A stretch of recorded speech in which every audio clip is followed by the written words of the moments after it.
ईश्वर की सर्वज्ञता हमारी श्रद्धा का विषय तो हो सकता है, हमारी प्रमा का विषय नहीं हो सकता। ये निर्णय बना, हमारी प्रमा का विषय नहीं हो सकता। श्रद्धा किस बात पर करें? श्रद्धा शास्त्रों के वचन पे किया जाए, वो भी एक प्रकार की फिर प्रमा है, श्रद्धा से स्वीकार की गई प्रमा है।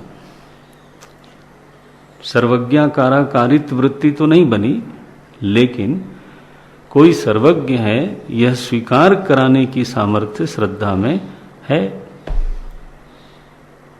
तो भगवान जब खुद बोलते हैं तानि अहम सर्वाणि वेद, मैं उन सभी को जानता हूं, तो मानने में कोई दिक्कत नहीं है, मानना चाहिए।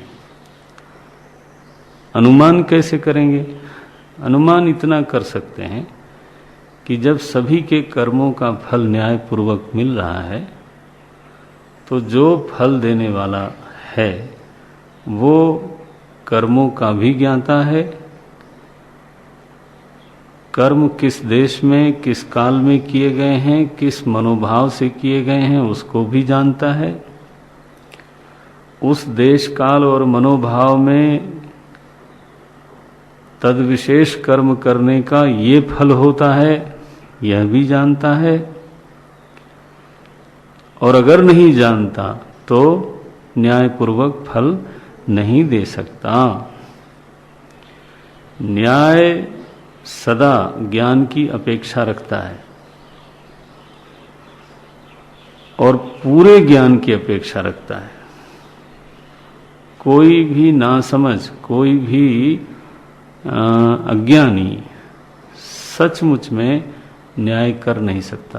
किसी को संविधान का ज्ञान नहीं है, वो जज बना दिया जाए, संभव है? नहीं।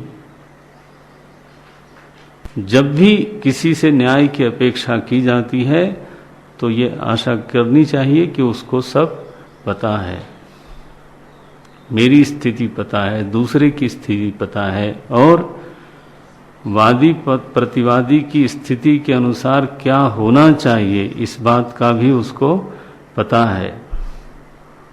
तभी जाकर के वो न्याय करेगा।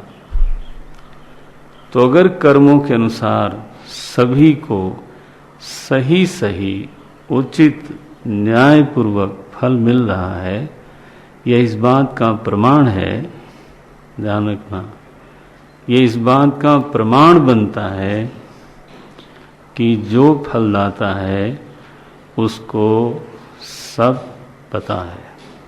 सब पता है कहने का मतलब है वो सर्वज्ञ है। लोगों को ये विश्वास है कि आखिर प्रभु से तो कुछ छिपा नहीं है।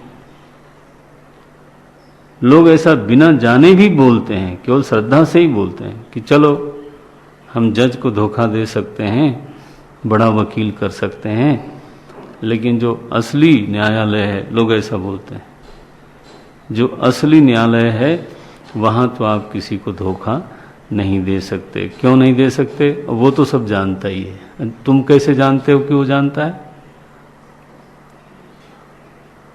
तुमको कैसे पता चला? क्योंकि हमारे साथ न्याय होता आया है, इसलिए।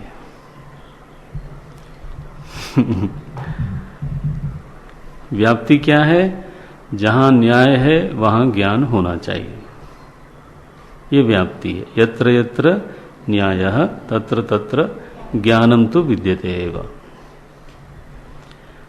न्याय और ज्ञान में अविनाभाव संबंध है।